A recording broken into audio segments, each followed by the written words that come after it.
Flimkien maqudin jekk naħdmu għas-sewwa bħala partit wieħed nistgħu nġibu t-tama, nistgħu nwettqu politika ta' fejda li minna jgawdi l-poplu kollu, hekk qal id-deputat nazzjonalista Adrian Delija f'diskors li wassal matul attività politika tal-ħadd filgħodu fejn tenna li sentenza li ngħatat mill-qorti kixfet kif kien hemm mhux biss-serq iżda anki frodi fid-deal ta' 3 sptarijiet. Umu bil-wifqa, kunu sodi, ħudu din it-tama, ħadnuha, abbraċċawha, żommuha magħkom, għax jekk bniedem waħdu wara 5 snin irnexxielu jirbaħ din il-ġlieda, x'nistgħu nagħmlu jekk inkunu il-koll flimkien maqudin partit wieħed għal-Malta tagħna. Adrian Delija qal li Robert Abela qed jikdeb meta jgħid li ma kellux jaqsam ma' dan il-kuntratt ta' 3 sptarijiet u fid-diskors tiegħu ressaq 7 punti li jixdu dan.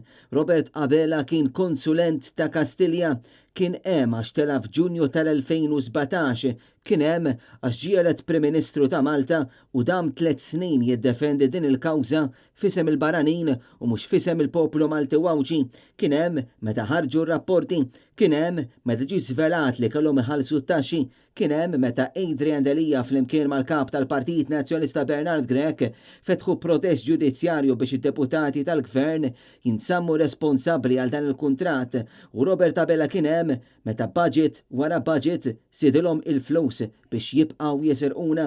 Id-deputat nazzjonalista qal il-Vitals kellhom jagħmlu x-xogħol fl-isptarijiet u baqgħu m'għamlu xejn.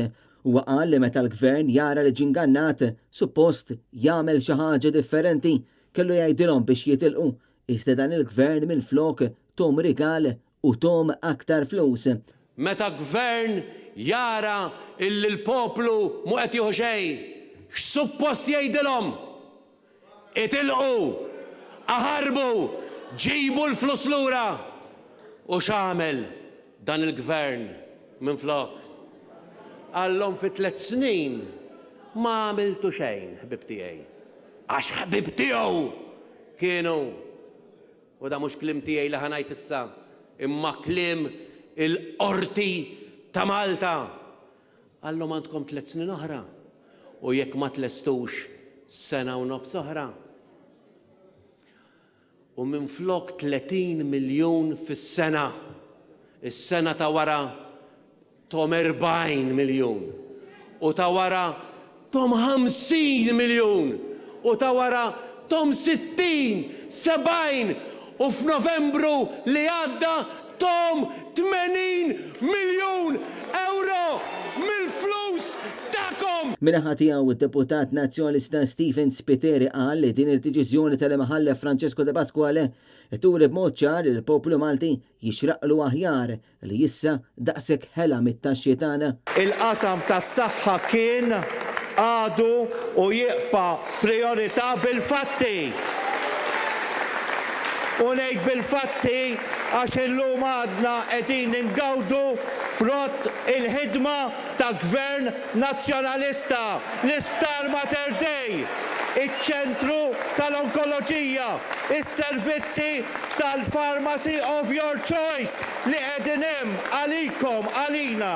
Stephen Spiteri qal li dan ir-riżultat se iħalli l-frott u li se jagħti assigurazzjoni li flus il-poplu jiġu għand il-poplu b'servizz u kura b'saħħitha mill-aqwa. Daqshekk ħela mit-taxxi tagħna, daqshekk miljuni budget wara budget. Iżda irridu nassiguraw illi flus il-poplu jirritornaw għand il-poplu servizzi u kura b'saħħitha. James Aronellu, Net News.